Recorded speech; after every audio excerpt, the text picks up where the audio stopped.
Dream of the mother of Zartusht.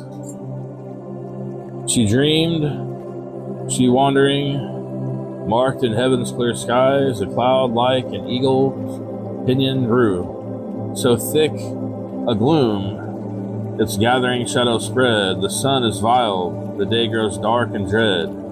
And from that cloud no rain, but, strange to tell, lions and tigers, wolves and dragons fell.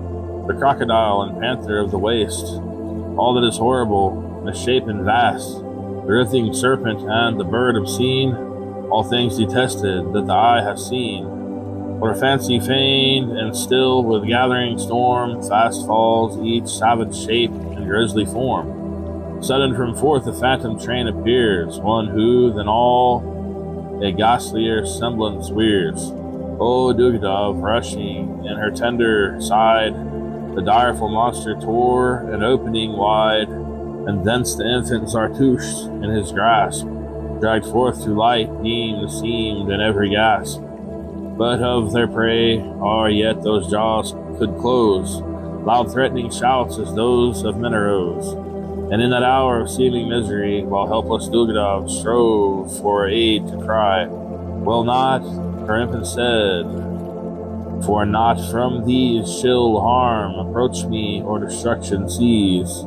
God is my guardian and protection, he from every evil thing shall keep me free.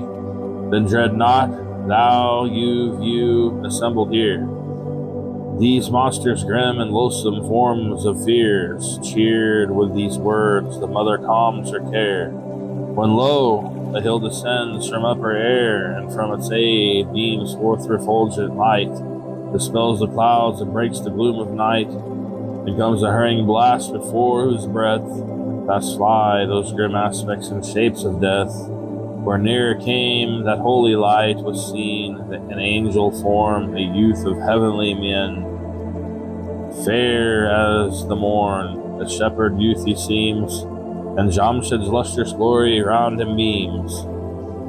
In his right hand he holds a dazzling wand, hell shrinks aghast before the vengeful brand. His left supports the oracles of heaven, the written word from man's instruction given.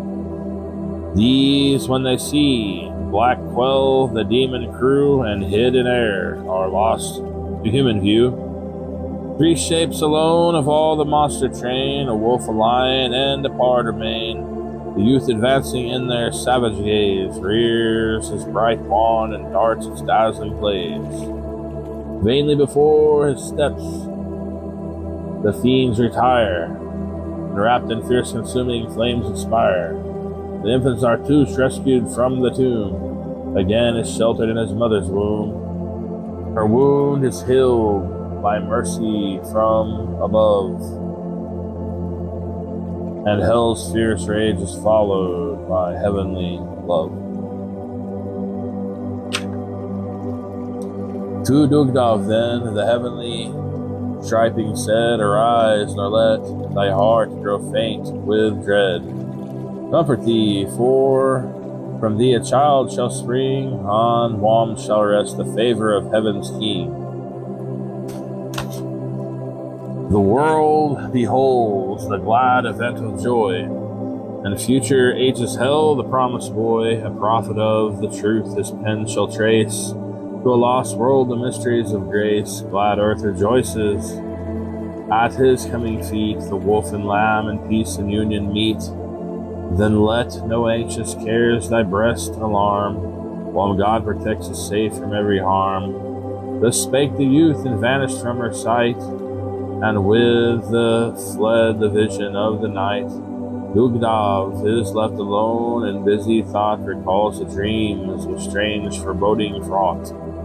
A neighboring sage there was, well skilled to read the circling stars and tell the fates decreed, nor of less worth to him fair Dugdov speaks, her fears and pity and instruction seeks, and asks what destiny prepares, and how the sure event of future years to know. Said then the man of age, but few I ween such dreams, such marvels of he might have seen.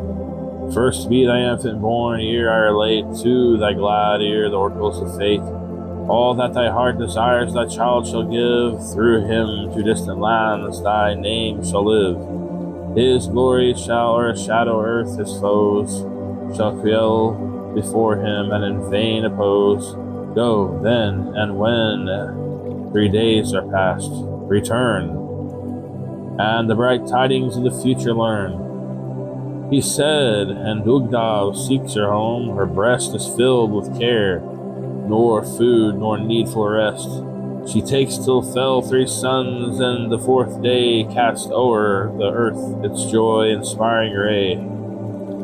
Again, seer she seeks, glad smile the sage, and rising thoughts his laboring mind engage. With quadrant viewing, then he marks with care what signs and changes in the sun appear, and next the stars observing he discerns the horoscope and slow surveys by turns. Balaram and Nahid Tir and Kaiwan old, each planet circling in the path of Gelb.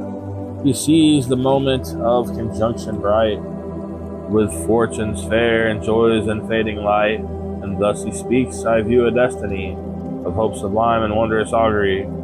Know that thy son, great, virtuous, and wise, high o'er the sires and glory's path shall arise.